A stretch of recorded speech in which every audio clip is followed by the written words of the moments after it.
अब हम डिस्कस करेंगे जी ज़ीनर डायोड को। ज़ीनर डायोड है क्या और इसकी एप्लीकेशंस क्या हैं और ये वर्क कैसे करता है, इसको हम देखेंगे। सबसे पहले देखते हैं ज़ीनर डायोड क्या है। It is a special purpose diode. अच्छा, ये स्पेशल क्यों है?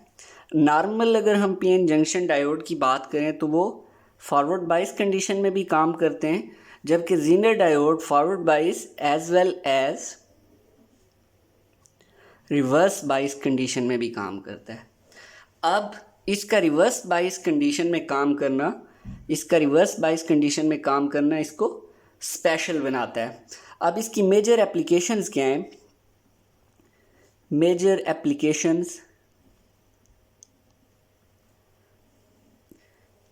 एप्लीकेशन इसकी है, ये वर्क करता है एज ए वोल्टेज रेगुलेटर।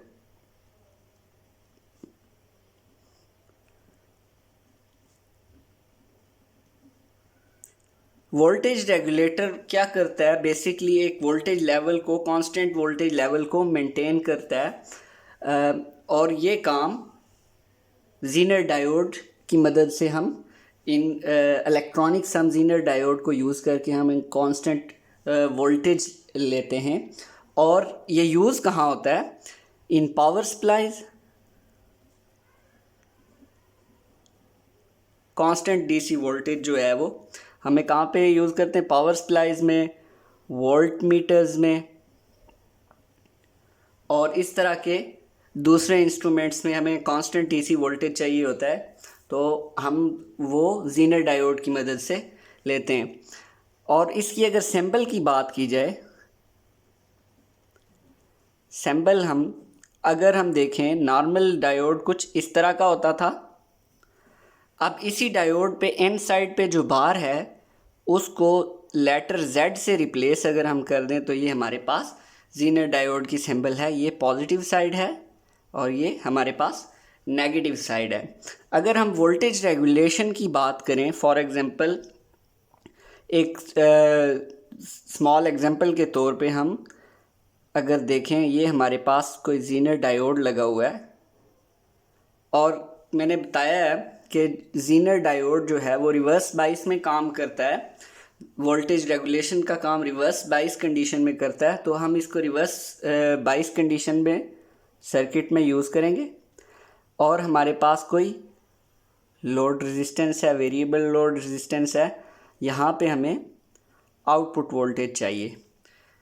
अब ये हमारे पास जब रिवर्स बाइस कंडीशन में है, तो ये रिवर्स बाइस कंडीशन में जब होता है तो ये हमें कांस्टेंट डीसी वोल्टेज एक कांस्टेंट वोल्टेज प्रोवाइड कर रहा है। और आप जानते हैं कि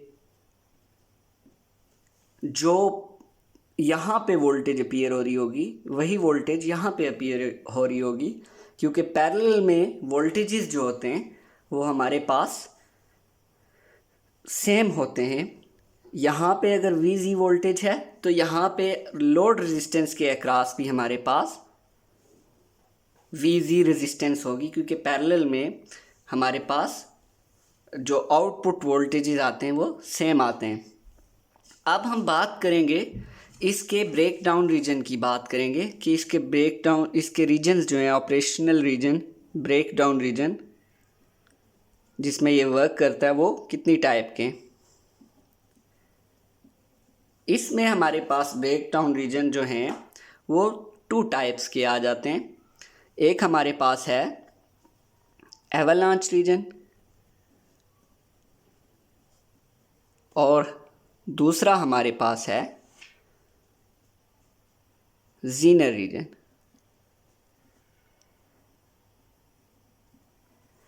एवलांच रीजन में की बात अगर हम करें, क्योंकि हमने दोनों को डिस्कस करना है, हम पहले स्केमेटिक डायग्राम, एक ब्लॉक डायग्राम ड्रॉ कर लेते हैं। हमारे पास ये कोई पीएन जंक्शन है, सेमीकंडक्टर है जो कि लाइटली डोप्ड है, लाइटली डॉप्ड होने की वजह से इसका जो डिप्लीशन विड्थ है वो थोड़ी बड़ी है, डिप्लीशन विड्थ ज़्यादा है। जबकि ज़ीनर में हमारे पास, ज़ीनर रीजन में बात करें तो हमारे पास यहाँ पे लाइटली डॉप्ड होता है। इसकी वजह से हमारे पास जो डिप्लीशन विड्थ आती है वो स्मॉल डिप्लीशन विड्थ होती है।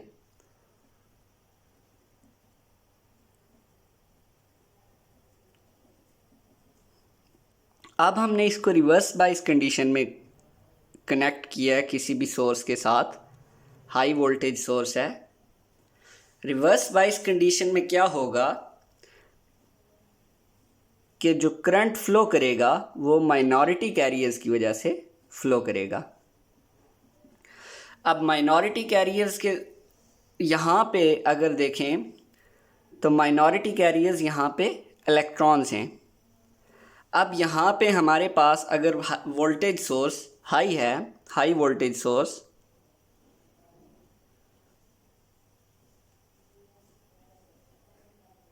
For zener it's greater than 5 volt for avalanche region, तो ये वर्क करेगा एवलांच में। अब होता क्या है, यहाँ पे अगर हमारे पास वोल्टेज सोर्स हाई लगा हुआ है तो यहाँ पे इलेक्ट्रॉन जो है minority carriers, covalent bonds break होंगे क्योंकि काइनेटिक एनर्जी गेन करेंगे। यहाँ पे रिपल्सिव फोर्स इसको लग रही है क्योंकि जैसे जब हम वोल्टेज और इंक्रीज़ करेंगे, ग्रेटर देन 5 वोल्ट करेंगे, यहाँ पे रिपल्सिव फोर्स और इंक्रीज़ करेगी। जब इंक्रीज़ करेगी यहाँ पे इलेक्ट्रॉन जो है वो काइनेटिक एनर्जी गेन करेगा और ये इसको क्रॉस कर जाएगा, डिप्लीशन बैरियर को क्रॉस करेगा और अपने साथ एक और इलेक्ट्रॉन को निकालेगा। और ये दो इलेक्ट्रॉन्स फर्दर इलेक्ट्रॉन्स के साथ कोलाइड करेंगे और ये प्रोसेस मल्टीप्लाई होगा। फॉर एग्जांपल 2 इलेक्ट्रॉन्स 4 को निकालेंगे और 4 8 को, और इस तरह हमारे पास इलेक्ट्रॉन्स काइनेटिक एनर्जी गेन करता है जिसकी वजह से हमारे पास कोवलेंट बॉन्ड ब्रेक होते हैं।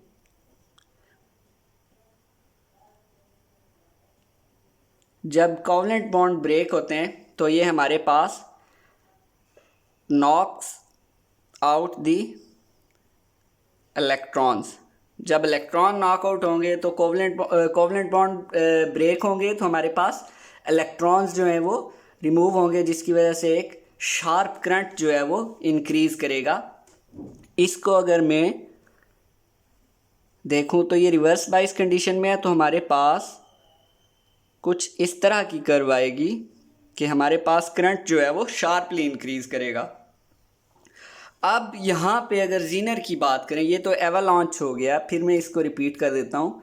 एवलांच रीजन में क्या होता है कि जब हम हाई वोल्टेज प्रोवाइड करते हैं पीएन जंक्शन एक ज़ीनर वोल्टेज के ज़ीनर डायोड के अक्रॉस, तो इलेक्ट्रॉन्स जो हैं वो काइनेटिक एनर्जी गेन करते हैं और कोवलेंट बॉन्ड जो हैं वो उसके नतीजे में हाई वेलोसिटी होने की वजह से वो दूसरे इलेक्ट्रॉन्स के साथ कोलाइड करते हैं। जब वो कोलाइड करते हैं तो कोवलेंट बॉन्ड ब्रेक होते हैं। कोवलेंट बॉन्ड ब्रेक होते हैं तो एक एवलांच इफेक्ट प्रोड्यूस होता है जिसमें 2 इलेक्ट्रॉन्स 4 को और 4 8 को, और ये प्रोसेस मल्टीप्लाई होता है और हमारे पास एक शार्प करंट इंक्रीज़ होता है। जबकि हम यहाँ पे ज़ीनर रीजन की बात करें तो ज़ीनर ब्रेकडाउन में क्या होता है, हम एक हाई वोल्टेज प्रोवाइड करते हैं। हाई वोल्टेज जो होती है वो लेस देन 5 वोल्ट होती है फॉर ज़ीनर ब्रेकडाउन रीजन। अब होता क्या है, यहाँ पे इलेक्ट्रिक फील्ड डिप्लीशन विड्थ की बात करें तो यहाँ पे ज़ीनर रीजन में डिप्लीशन विड्थ जो है वो छोटी है और यहाँ पे अच्छी खासी इलेक्ट्रिक फील्ड की स्ट्रेंथ पहले से मौजूद है। अब जब हमने एक एक वोल्टेज सोर्स प्रोवाइड किया है तो ये इस इलेक्ट्रिक फील्ड को असिस्ट करता है जिसकी वजह से हमारे पास एक तो डिप्लीशन विड्थ में हाई इलेक्ट्रिक फील्ड है, ई field in depletion layer.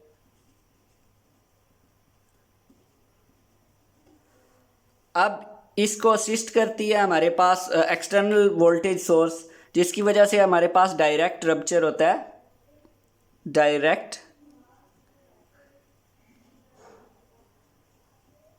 Of covalent bonds. Direct rupture का मतलब क्या है? रप्चर कहते हैं टेयरिंग ऑफ कोवलेंट बॉन्ड्स। अब जब हमारे पास कोवलेंट बॉन्ड डायरेक्टली टूट रहे हैं तो हमारे पास बंच ऑफ इलेक्ट्रॉन्स जो हैं वो यहाँ से इस जंक्शन को क्रॉस करेंगे, जिसकी वजह से हमारे पास एक शार्प करंट जो है वो इंक्रीज़ करेगा। और जीनर की ख़ास बात यह है कि ये हमारे पास हैवी डॉप्ड होता है, हैवीली डॉप्ड, जबकि एवालांच में हमारे पास इसकी बात की जाए तो ये हमारे पास लाइटली डॉप्ड मटेरियल होता है। हैवीली डॉप्ड होने की वजह से इसकी डिप्लीशन विड्थ जो है वो कम होती है और इलेक्ट्रिक फील्ड यहाँ पे अच्छी खासी होती है, जबकि लाइटली डॉप्ड होने की वजह से इसकी जो डिप्लीशन विड्थ है वो थोड़ी बड़ी होती है, जिसकी वजह से इलेक्ट्रिक फील्ड की स्ट्रेंथ इतनी अच्छी नहीं होती। जबकि यहाँ पे इलेक्ट्रिक फील्ड की स्ट्रेंथ अच्छी खासी है और एक्सटर्नल सोर्स उसको असिस्ट कर रहा है, तो हमारे पास डायरेक्ट कोवलेंट बॉन्ड जो टूट रहे हैं उसकी वजह से हमारे पास एक शार्प करंट में इंक्रीज़ आता है। इसको अगर मैं ड्रॉ करना चाहूँ एक, तो हमारे पास कुछ इस तरह की कर्व आएगी। ये आपको नज़र आ रहा होगा कि हमारे पास एक शार्प कर्व है, शार्प रिवर्स करंट, इसको हम जीनर करंट भी कहते हैं। तो हमारे पास हैवीली डॉप्ड होने की वजह से हमारे पास शार्प इंक्रीज इन करंट आया है। अब हम परफॉर्मेंस की बात करें, अगर परफॉर्मेंस डिग्रेडेशन की बात करें,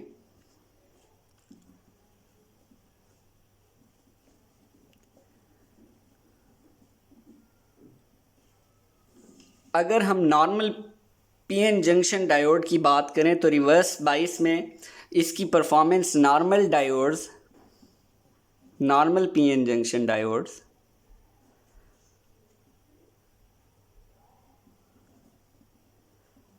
तो हमारे पास क्या होता है, इसकी परफॉर्मेंस डिग्रेड होती है।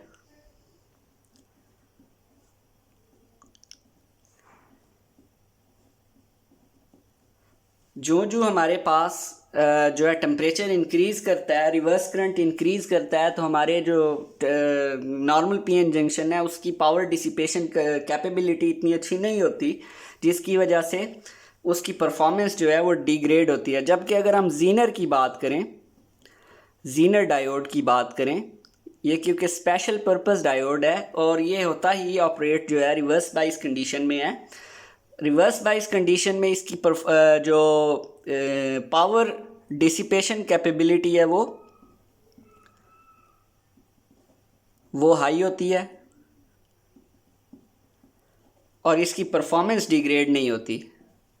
परफॉर्मेंस डिग्रेड क्योंकि ये बना ही रिवर्स बाइस कंडीशन में ऑपरेट होने के लिए, इसलिए इसकी पावर डिसिपेशन कैपेबिलिटी हाई होती है।